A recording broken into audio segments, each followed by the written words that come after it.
Munawwar Hussain. Start कारोबार में खुशामदीद। Start कारोबार एक रजिस्टर्ड कंपनी है जो कि पाकिस्तान में नया कारोबार शुरू करने में मुकम्मल रहनुमाई फराहम करती है। आज की वीडियो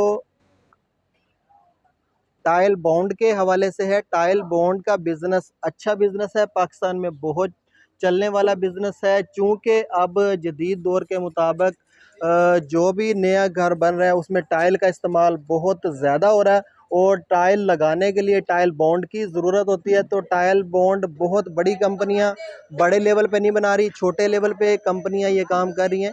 इसलिए इस फील्ड में बहुत मार्जिन है। अगर हम टाइल बॉन्ड का बिज़नेस शुरू करना चाहते हैं तो ये अच्छा वक्त है।